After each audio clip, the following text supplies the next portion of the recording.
My twin sister Rose always had this habit of doing things for me, like showing up to my retail job when I had panic attacks or pretending to be me. At gynecologist appointments I really didn't want to attend, so I should have known something was up when she suddenly needed my help. She slid an entire box of original Pokemon cards, including the shiny Umbreon I'd been hunting for months, across the table and said, "I need you to be me at the D&D club," because I told everyone D&D was for virgins, but now I want Gale to like me and he runs it. My twin sister Rose always had this habit of doing things for me. She'd show up to my retail job when I had panic attacks, pretend to be me at gynecologist appointments I really didn't want to attend, so I should have known something was up when she suddenly needed my help. "I need you to be me at the D&D club." I almost choked on my ramen. Rose, the girl who hated anything nerdy, needed to be there? Why? Gale runs it and I really want him to like me, but I accidentally told everyone D&D was for virgins. I need you to win him over. It made sense. Gale was mysterious, artistic, and had this dangerous quiet boy thing that drove girls crazy. "I've never even talked to a boy before," I whispered. That's when she smirked and revealed what was behind her back. An entire box of original Pokemon cards, including the shiny Umbreon I'd been hunting for months. I hated how well she knew me. "Please? He's so cute and he'll never talk to me after what I said if I don't do something." Against every instinct, I agreed. His family was moving after graduation. We only had 2 months to get this show on the road. And this wasn't our first rodeo of pulling a twin swap. But in the past, it was always for exams, chores, boring stuff. Never this. Never romance. Rose had to dedicate one whole weekend to teach me how to flirt like her. "Just remember the rules," she coached me in front of our mirror. "Giggle more, touch his arm when he makes jokes, flip your hair," she demonstrated, looking effortless. I tried and looked like I was having a seizure. "Check your phone sometimes." I would never pay full attention to Dragon Talk. I practiced her laugh. It sounded like a dying seal. "And don't get too nerdy. I wouldn't know what a paladin is." 3 days of practice later, I stood outside room 402 where the D&D club met. Gale's smile was enough to melt away my nervousness. "Hey, didn't expect to see you here." I attempted the hair flip, dropped my dice bag, giggled at the wrong time when he explained character creation. He looked confused but stayed patient. I made this in case any new players showed up. A tiefling rogue, my favorite race in class combo. I bit my tongue to stop myself from squealing. "Actually," the words tumbled out before I could stop them. "I think I'd rather multiclass into warlock later." His eyes widened. "You know about multiclassing?" he asked, leaning forward. I panicked and played dumb, but the damage was done. He started inviting me everywhere, and soon, the sessions became everything. We expanded beyond Thursday D&D. Friday afternoons at the retro arcade where I forgot to lose at Street Fighter. Saturday mornings spent building his gaming PC, our fingers brushing over circuit boards. "You're full of surprises, Rose," he said one day at the comic shop. I was arguing why Batman could never beat Superman. "Different how?" My heart hammered. "Good different." We binged anime during lunch. His favorite was mine too, something Rose called weird cartoon corn once. If you know, you know. The escape room should have blown my cover. I solved puzzles in record time while he watched with this small smile. "You're kind of amazing," he said. Rose's texts got desperate. "Giggle more. Stop solving everything." He's supposed to feel smart. I ignored them all. Late night Discord sessions were the worst. We'd game until 3 a.m. and I'd forget to use Rose's higher voice. "You sound tired," he'd say. Different. But he never pushed. During our second to last session, he walked me to my car. "I've never met anyone who gets this stuff like you do," he said quietly. "It's like you see inside my head sometimes." It took everything in me not to confess right there and then. The final session was at our house. Rose wanted to eavesdrop after I told her how well things were going. Sigh. Gale was packing up when he handed me a small box. Inside was a custom miniature he'd painted. My tiefling rogue, but with details only I'd mentioned in passing. The constellation pattern on her cloak. I looked up at him, tears threatening to spill. "I need to tell you something," he said, tucking my hair behind my ear. "I know you're not Rose." The world stopped. I bolted for the door. "Wait." He caught my arm gently. "I've known since week 2. Before I could process what was going on, the basement door swung open. "Finally!" my sister practically squealed. "Do you know how painful it's been watching you two dance around each other?" My brain short-circuited. "What?" "I knew you'd be perfect together." She counted on her fingers. "You're both hopelessly romantic nerds who think no one will ever love you." "Rose, what the hell?" "Also," she grinned wickedly, "Gale isn't moving. His family never was. I made that up so you'd stop being a coward and actually talk to him. I couldn't move." My feet felt glued to the basement floor while my brain tried to catch up with what Rose had just said. She'd orchestrated everything. The Pokemon cards, the fake deadline about Gale moving, all of it just pieces in some twisted game where I was the pawn. You planned all of this?" The words came out cracked and thin, barely louder than a whisper. My chest felt too tight, like someone had wrapped rubber bands around my ribs. Rose bounced on her toes, her grin stretching wider. "Of course I did. You think I'd actually call D&D a virgin thing? Please." She laughed, that bright tinkling sound that usually meant she'd gotten her way. "I've seen your browser history. I know exactly what fanfiction you read at 2 a.m. The words hit like ice water. She'd been going through my computer, my private searches, my saved game guides, my carefully hidden folder of character backstories I'd written but never shared with anyone. All of it had been material for her scheme. I jerked away from Gale so hard I stumbled backward, nearly tripping over my own feet. His hand fell away from my arm, and suddenly I could breathe again, even if each breath felt sharp and wrong. How long? My voice shook, but I forced myself to look at her. Oh, no. How long have you been planning to use me like this? She rolled her eyes, that dismissive gesture I'd seen 1,000 times when she thought I was overreacting. Oh my God, don't be so sensitive. It was just a few weeks of planning. Maybe a month, tops. But I knew her tells. The way she glanced up and to the left when she stretched the truth. The way her fingers tapped against her thigh when she was hiding something bigger. Weeks? The word came out high and sharp. What about the gynecologist appointment last year? The panic attacks at work that you mysteriously needed me to handle?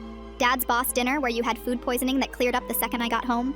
Each example made her smile dim a little more, like watching a light slowly fade out. How many times, Rose? How many times have you used me as your stand-in when things got too hard or too boring or too beneath you?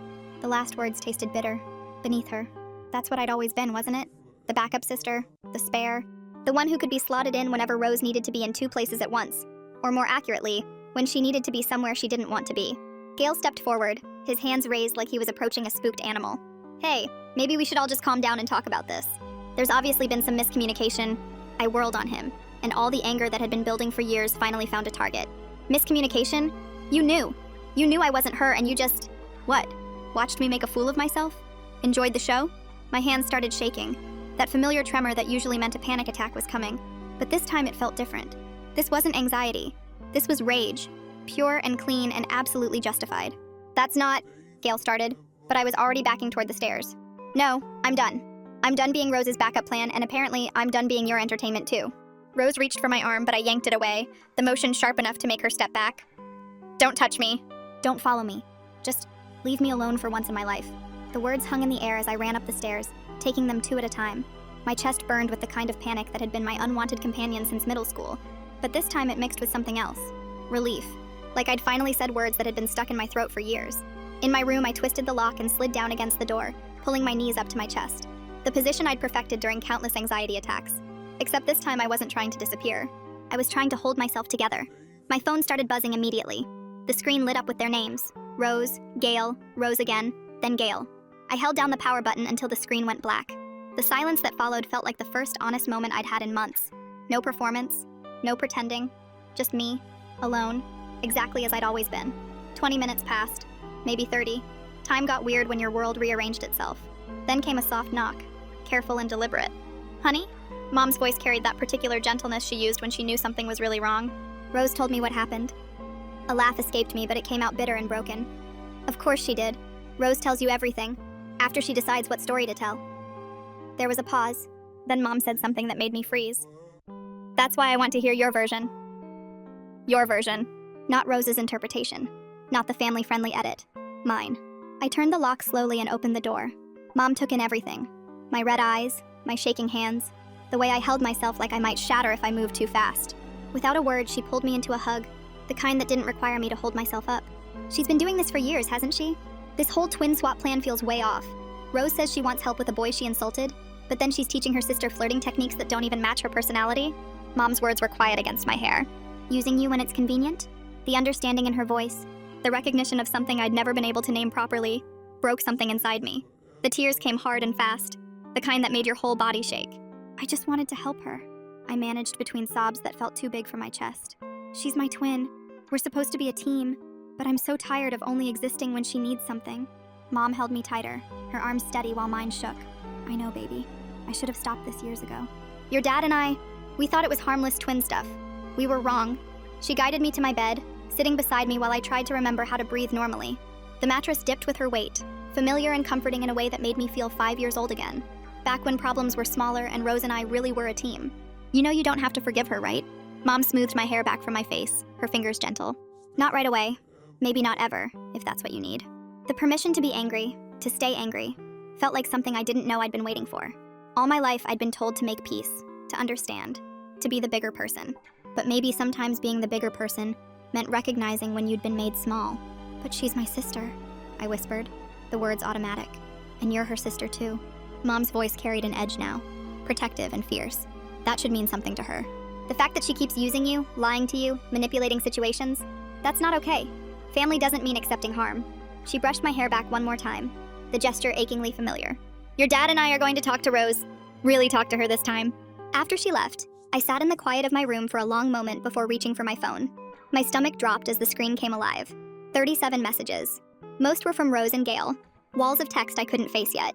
But scattered between them were notifications from the D&D group chat. Cannon Banks' message made my stomach twist. So were you lying to us this whole time? Was anything real? Below that, Alberic Morgan had written what looked like a full paragraph about trust and the sacred bonds of gaming groups. Even through text, I could picture him pushing his glasses up while typing it.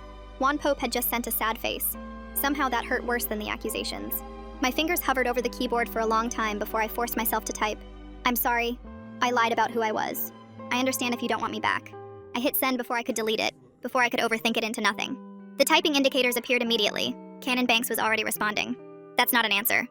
Were you playing a character the whole time? Or were you actually into the game? My throat felt tight as I typed back, trying to find words that might matter. I love D&D. That was all real. My excitement about the game, helping Juan with his character build, the backstories I wrote, all of that was really me. I was pretending to be my sister because she asked me to. I'm sorry. The typing indicators appeared and disappeared for what felt like forever. Someone would start typing, then stop. Start again, then nothing. Like they were all trying to figure out what to say to someone who'd been lying to their faces for 2 months. Finally, Alberic Morgan responded, "This is a serious breach of trust. You've been lying to us for 2 months. That's not something that just gets forgiven because you apologize." His words stung because they were true.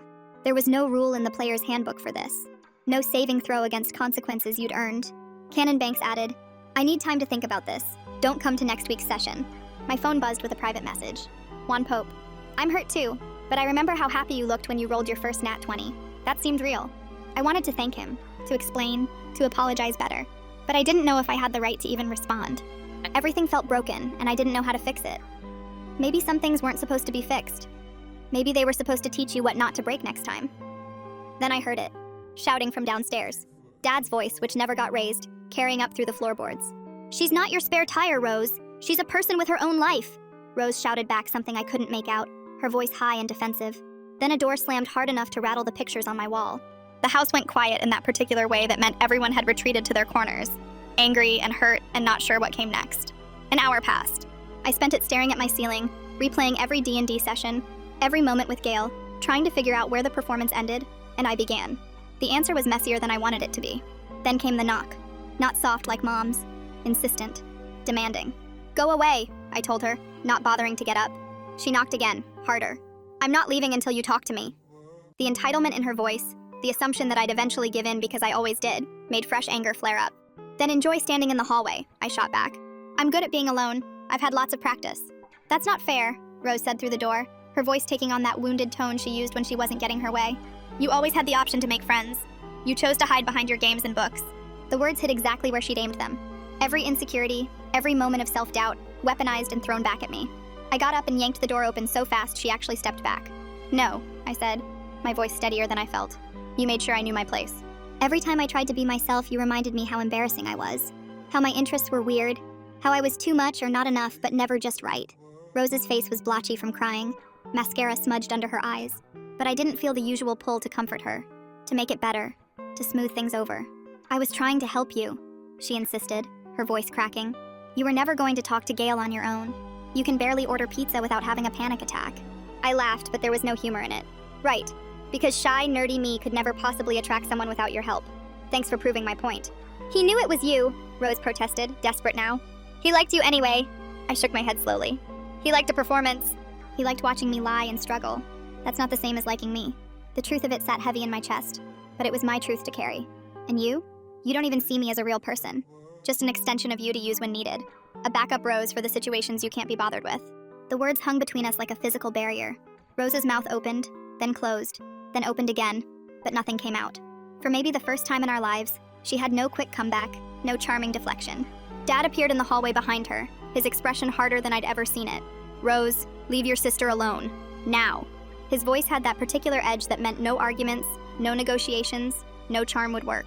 Rose looked between us, her face cycling through emotions like she was trying to find the right one to get her way. "This isn't over," she said to me, her voice low and wounded. "It is for now," Dad said firmly, stepping aside to let her pass. She stormed off, her footsteps heavy on the stairs. Dad watched her go, then turned to me with sad eyes that made my stomach twist. "I'm sorry, kiddo. We should have seen this pattern earlier. He ran a hand through his thinning hair, a gesture I recognized from every time he felt overwhelmed at work. Your mom and I, we enabled this dynamic. It's not your fault, I started, but he held up a hand. It is, partly. We thought we were keeping the peace, but we were just teaching Rose that she could use you whenever she needed to. He sighed deeply. We're going to family therapy. All of us. This stops now.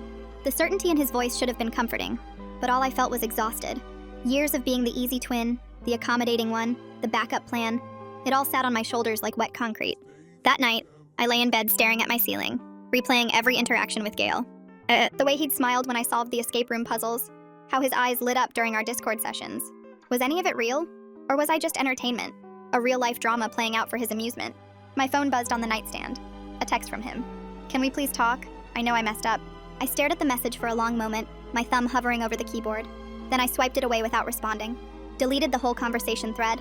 If he couldn't respect that I needed space after one day, how could I trust him with anything else? The next morning at school became an elaborate game of avoidance. I ate lunch in the library, tucked between the dusty philosophy books nobody ever checked out.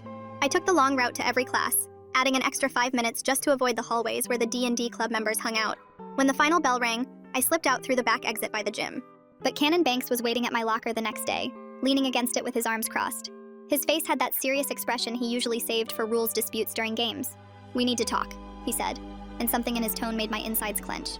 If this is about me not coming to the session, the group took a vote, he interrupted, his voice neutral and careful, about whether you can come back. I pressed my back against the wall of lockers, needing something solid to hold me up. Oh, it was split. Mom dropping truth bombs like she's been saving them up for years. Telling your kid they don't have to forgive their sibling is basically the parenting version of flipping the Monopoly board. Cannon Banks shifted his weight, clearly uncomfortable. Juan Pope and 2 others want you back. They think everyone deserves a second chance. Alberic Morgan and I, we need more time to process this. And one person said absolutely not, no way, never again. The math was clear. I wasn't welcome. The rejection shouldn't have hurt as much as it did. I'd been expecting it, but knowing that people I'd started to think of as friends had voted me out made my eyes burn. I understand, I managed to say, proud that my voice stayed steady. But, Cannon Banks continued, and I looked up sharply, Gale wants to keep you in. As the DM, he gets extra weight in the vote. Anger flared hot and immediate in my chest. I don't want to be there because Gale feels guilty or whatever this is.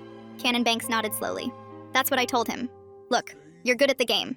Really good. But trust matters more than skill. I know. The words came out quiet, almost lost in the noise of students rushing past us to get home. I'm sorry. I know that doesn't fix anything, but I really am sorry. Cannon Banks studied me for what felt like forever, his dark eyes searching my face like he was trying to solve a particularly difficult puzzle. Juan Pope showed me the character backstory you wrote for him when he was struggling with his wizard. That was you, right? Not Rose? Yeah, that was me. I remembered staying up until 3 a.m. writing that backstory, weaving Juan Pope's wizard's family history into the campaign world, creating plot hooks the DM could use. He seemed really lost about why his character would even be adventuring. That backstory saved his character and got him excited about playing again, Cannon Banks said, uncrossing his arms. That matters. But so does honesty. If you want to earn back trust, it's going to take time and work. Real work. He pushed off from the lockers and started walking away, then paused. Juan Pope's been defending you, by the way. Says anyone who writes 20 pages of notes about someone else's character can't be faking their love for the game. 20 pages. He'd counted. At home, the house felt different. Quieter, but not peaceful. More like the silence after something breaks, when everyone's afraid to move in case they step on the pieces. I was making a turkey sandwich in the kitchen, focusing on spreading mustard evenly like it was the most important task in the world, when Rose appeared in the doorway. You turned them all against me, she said, her voice tight with accusation. Cannon Banks looked at me like I was poison today. Alberic Morgan actually moved seats when I sat near him at lunch. I kept layering turkey slices, not looking up. The bread was wheat, slightly stale. I added lettuce anyway. I didn't turn anyone against you, I said, my voice carefully neutral. I told the truth. If that makes you look bad, maybe think about why. You're being so dramatic about this, Rose said, moving closer. I could smell her vanilla perfume, the expensive stuff she saved for special occasions. It was just a little twin swap. We used to do it all the time. I finally looked at her, really looked. Her makeup was perfect as always, but there were bags under her eyes that concealer couldn't quite hide. When we were 8, Rose, and it was for fun, not so you could use me to do things you thought were beneath you. She flinched at the word beneath, a tiny movement that told me I'd hit something true. I don't think you're beneath me, she protested, but her voice wavered like it did when she was trying to convince herself of something. Really? I set down the mustard knife with deliberate care. Then why did you call my hobbies embarrassing? Why do you only include me in your life when you need something? When's the last time you actually hung out with me just because you wanted to? Rose opened her mouth, then closed it. The silence stretched between us like taffy, getting thinner and more fragile the longer it went. I could see her searching her memory, trying to find an answer that wouldn't prove my point. Christmas, she finally said, grabbing onto it like a lifeline.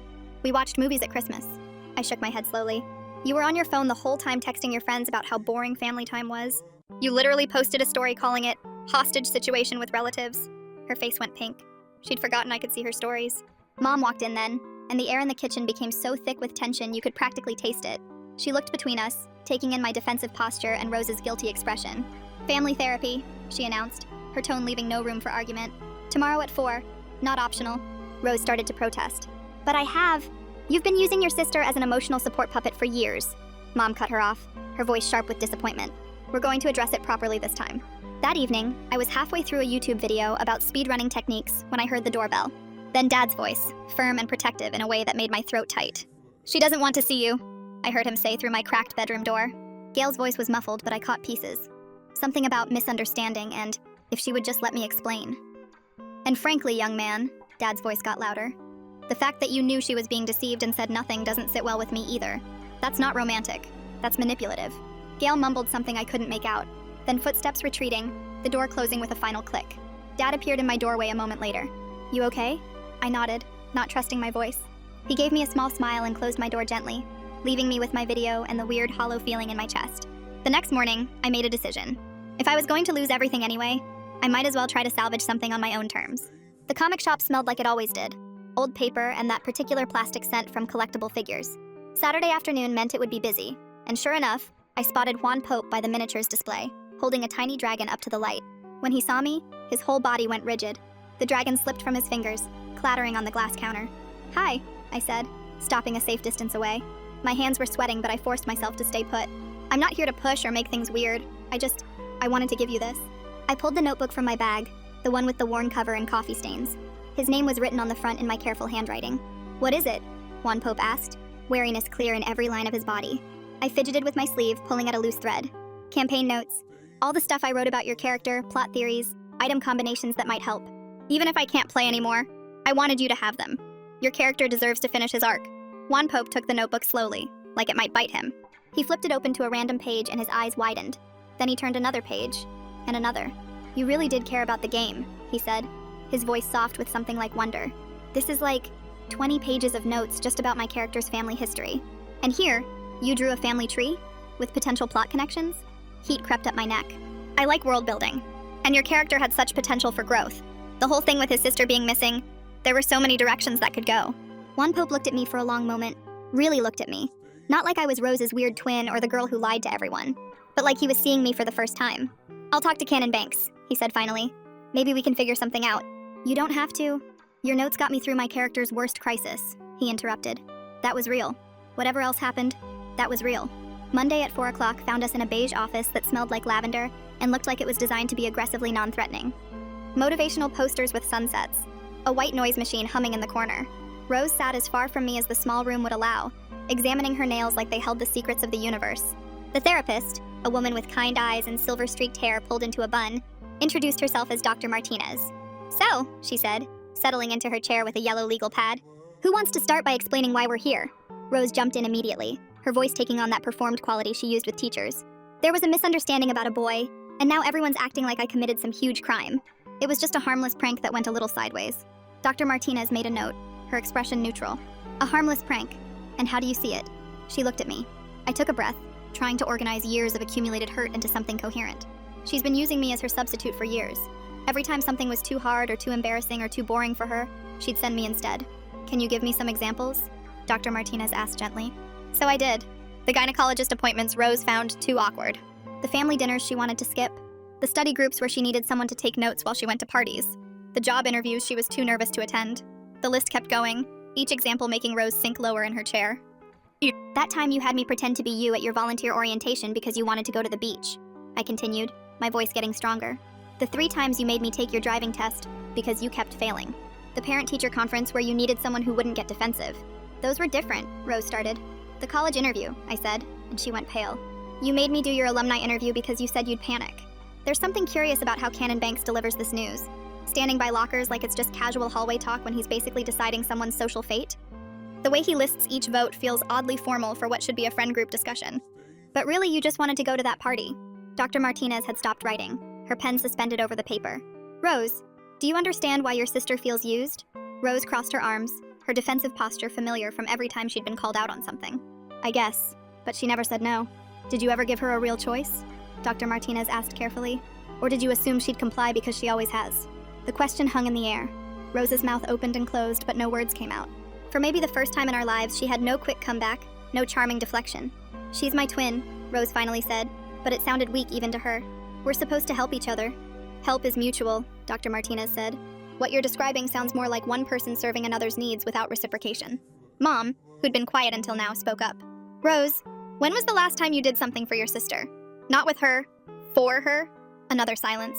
Rose's fingers tapped against her thigh. That nervous tell she didn't know she had. I need space, I said, surprising myself with how steady my voice sounded. I need to figure out who I am when I'm not just Rose's backup plan. Rose's eyes filled with tears, real ones this time, not the kind she could summon on command. But for once, I didn't rush to comfort her. I didn't apologize for making her cry. I just sat there, holding my boundary like a shield. That's a very reasonable request, Dr. Martinez said. Rose, you need to respect that. No contact until your sister is ready. But, Rose started. No contact, Dr. Martinez repeated firmly. Your sister is setting a boundary. Respecting it is the first step in rebuilding trust, if that's even possible. The rest of the session passed in a blur of Rose's tears, Mom's quiet disappointment, and Dad's barely contained frustration. But I felt something shifting inside me, like a bone settling back into place after being dislocated. Over the next week, I did something revolutionary. I stopped hiding. I still ate lunch alone, but I brought my food to the courtyard instead of the library. I sat on the benches under the oak tree, reading my manga in full view of anyone who walked by. Let them see me enjoying weird cartoon corn, as Rose once called it. I worked on my fanfiction during free period, not minimizing the document when people passed. 17 chapters of a story where the side character finally got to be the hero. The metaphor wasn't lost on me. Wednesday night, I entered an online Pokemon tournament with my real username, not the anonymous one I'd been using for years. My shiny Umbreon swept through the first 3 rounds. It felt like winning at being myself. Thursday after school, I was organizing my locker when Cannon Banks appeared again. This time, his expression was different. Less stern, more curious. Juan Pope showed me the notes, he said without preamble. All 20 pages of them. I closed my locker carefully, giving myself time to prepare for another rejection. Okay. Also, he continued, pulling out his phone, Alberic Morgan found your Reddit account, the one where you've been helping newbie players with character builds for like 2 years. You have over 300 posts, all detailed guides and patient explanations. Heat flooded my face. That account was supposed to be anonymous. That's just something I do for fun. Cannon Banks shook his head slowly. It's more than that. You've helped dozens of people love the game. There's a whole thread of people sharing stories about how your advice saved their first campaign. I didn't know what to say to that. The Reddit account had been my safe space, where I could be helpful without anyone knowing who I was, where I could be valuable without being Rose's sister. The group wants to meet with you, Cannon Banks said. Not to play, just to talk. Clear the air. Figure out if there's a way forward. My heart did something complicated in my chest. Really? He nodded. Saturday, neutral ground at the coffee shop on 5th Street, 2 o'clock. He paused, then added, Gale won't be there. We voted him out of this meeting. The last part surprised me. You voted him out? His behavior was problematic too, Cannon Banks said simply. Knowing someone is being deceived and playing along for your own entertainment isn't okay. We're dealing with one issue at a time. Saturday came too fast and too slow simultaneously. I changed outfits 3 times before settling on jeans and my most neutral t-shirt. Not trying too hard, not hiding either. The coffee shop was busy enough to provide white noise, but not so crowded we couldn't hear each other. I found them in the back corner. Cannon Banks, Alberic Morgan, Juan Pope, and 2 other members whose names I'd never quite caught during sessions. The atmosphere was tense enough to cut with a dice sword.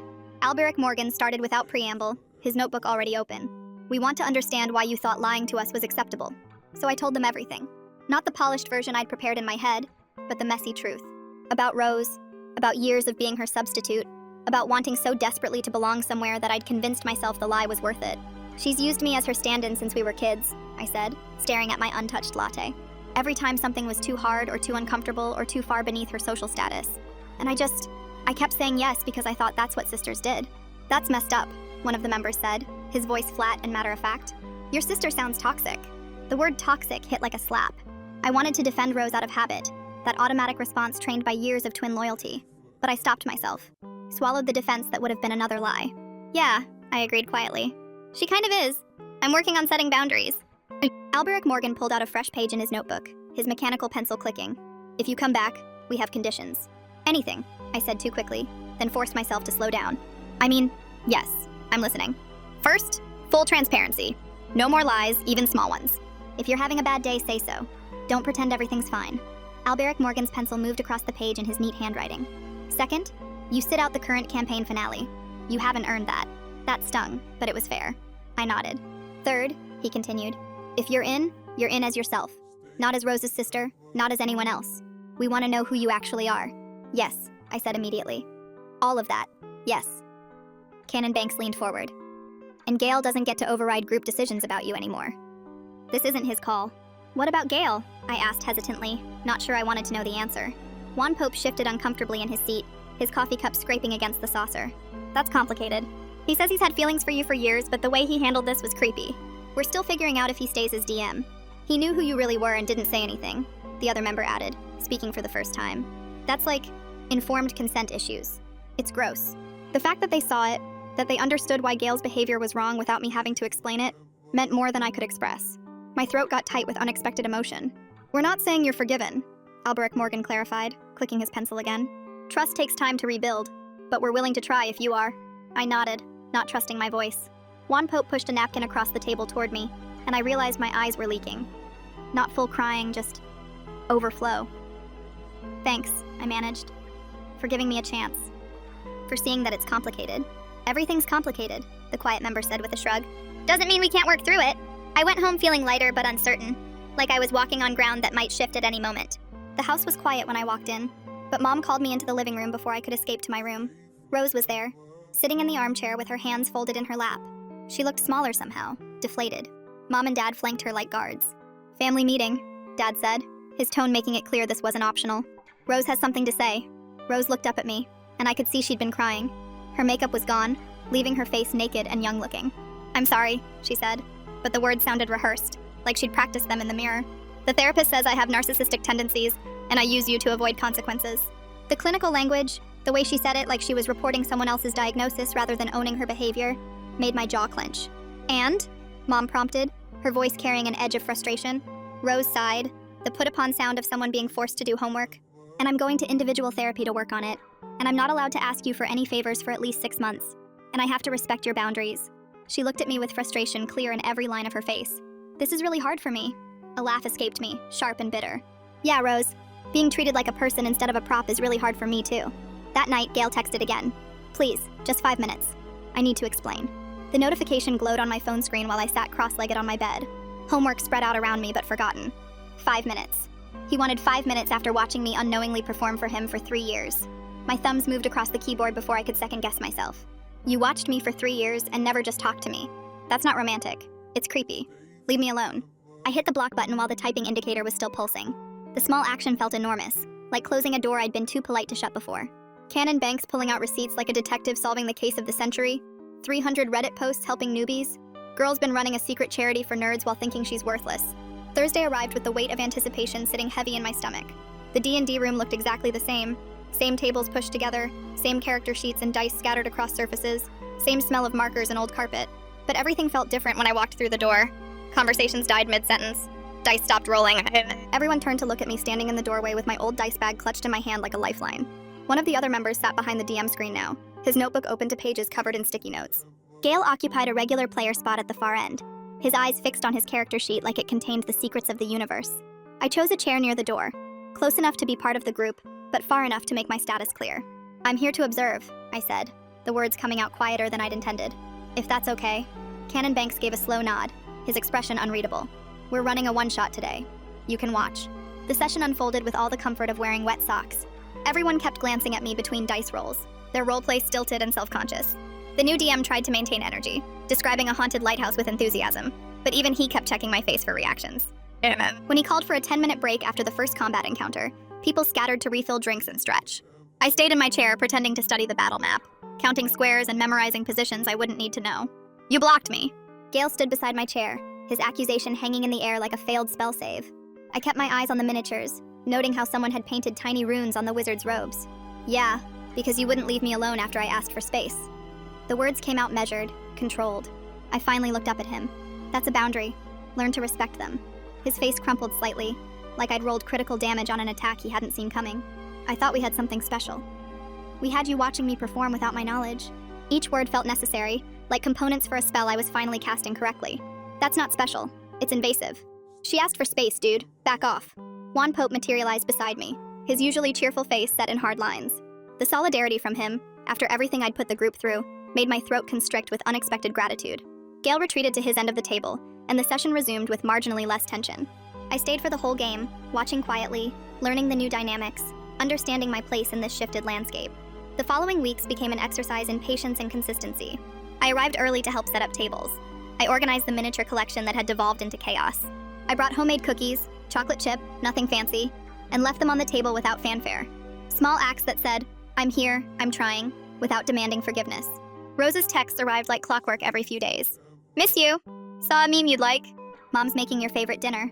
Each message a tiny test, a finger poking at the boundary I'd built. Dr. Martinez called it checking for weak spots, and said my job was to stay consistent. So I did. Read, don't respond. Read, don't respond. It felt like practicing scales on an instrument I was still learning to play. "You're making good progress," Dr. Martinez told me during our individual session, her yellow legal pad filled with notes I couldn't read upside down. "How does it feel?" "Like I'm trying to rebuild a house during an earthquake," I admitted, picking at a loose thread on the couch cushion. "Everything keeps shifting. I don't know what solid ground feels like anymore." She nodded, making another note. "That's normal. You're relearning fundamental patterns. It's supposed to feel unstable." A month crawled by before the group called another vote. This time, they gathered at the comic shop on neutral territory, the decision too important for the D&D rooms associations. I waited at home, refreshing my phone every 30 seconds, even though I'd turned off notifications to preserve my sanity. The text from Cannon Banks was simple. "You're in. New campaign starts next week." But when I arrived for the first session of the new campaign, Alberic Morgan had a contract. An actual printed contract with terms and conditions, and a signature line at the bottom. "Any lies, even small ones, and you're out permanently," he explained, pushing his glasses up as he handed me the paper. "This includes lies of omission, half-truths, and what my mom calls creative interpretations of reality." I signed immediately, my name looking strange and formal on the official-looking document. The chance to start fresh, to be myself without pretense, felt worth any conditions they wanted to impose. 3 weeks into the new campaign, I was walking to first period when Rose appeared beside my locker holding 2 cups from the expensive coffee place downtown. My favorite order, the one with too much caramel that she always called diabetes in a cup. "I'm not asking for anything," she said in a rush, the words tumbling over each other. I missed you." I accepted the cup but kept my expression neutral, a skill I'd been practicing in the mirror. The coffee was exactly right. She'd even remembered to ask for oat milk. "I missed who we used to be," I told her, the honesty of it sitting strange in my mouth. "Before you decided I was just your understudy." Her face did something complicated, cycling through emotions too fast to track before settling on something that might have been genuine sadness. "Yeah, me too." She walked away without pushing for more, which Dr. Martinez would probably call progress. The coffee tasted like nostalgia and regret. The new campaign began with character creation, everyone building fresh starts from scratch. While others debated between rogues and rangers, I knew exactly what I wanted to play. "This is Greta," I announced, holding up my character sheet. She's a half-orc librarian with anxiety who collects pressed flowers and is searching for her missing mentor. The quiet member snorted, then covered it with a cough. The new DM grinned behind his screen. Cannon Banks actually chuckled, a rare sound that made everyone turn to look. "Write what you know, huh?" he said, but his tone held warmth I hadn't heard in months. "She has a +12 to organizing things alphabetically," I added, which got a genuine laugh from the table. As the session progressed, something shifted inside my chest. When Greta failed an intimidation check spectacularly, I laughed at my own terrible role. When she successfully identified an ancient text, I didn't downplay my excitement. I wasn't calculating what Rose would do, wasn't monitoring reactions, wasn't performing a version of myself I thought would be acceptable. I was just playing, just existing, just being. The feeling was terrifying and wonderful, like jumping into water without checking the depth first, but finding you could swim after all. 3 months slipped by in a rhythm of weekly sessions, careful boundaries, and slow reconstruction. Greta had gained 2 levels, a magical sword that glowed when lies were told nearby, the group found this hilarious, and an adopted pseudo-dragon named Herbert. I was flipping through the new releases at the comic shop, debating whether my budget could handle the latest volume of my favorite series, when the bell above the door chimed. Gale stood in the doorway, his hand still on the handle like he was considering backing right out again. We'd managed to exist in the same space at D&D for months now, occupying opposite ends of the table like magnets with matching poles, polite but distant. "Hi," he said, the word careful and contained. "Hi," I responded, matching his tone exactly. He moved toward the counter, maintaining a careful distance like I was a wild animal that might bolt. "I'm sorry, for all of it. I thought I was being patient, but I was being creepy. I'm working on it." The apology sat between us, not asking for anything, not demanding response. just existing, like a fact we both had to acknowledge. I gave him a single nod. Good, keep working. It wasn't forgiveness, it wasn't friendship. It was acknowledgement that people could change, could recognize their mistakes, could try to be better. For now, that had to be enough. Rose and I still existed in parallel lines that rarely intersected. She'd text pictures of things that reminded her of me, a D&D meme, a photo of my favorite candy at the store, a sunset that looked like dice. I saved them all in a folder labeled Maybe Someday, but never responded. The group still watched me sometimes. Little glances during sessions like they were checking to make sure I was really there, really me. Trust was growing back like a plant from a seed, slow and fragile, but undeniably alive. And me? I was learning the shape of my own thoughts when they weren't filtered through someone else's expectations. Learning that I could be anxious and brave at the same time. Learning that Greta, the half-orc librarian, and I had more in common than just anxiety. We both believed in the power of organization, the comfort of knowledge, and the radical act of taking up space in the world. She wasn't perfect, she wasn't fixed. She wasn't even sure what better looked like yet, but she was real, and she was mine, and that was something worth rolling the dice for. Well, there you have it, folks. Thanks for letting me wander through all this right alongside you. If you made it to the end, drop a comment. I love reading all your comments.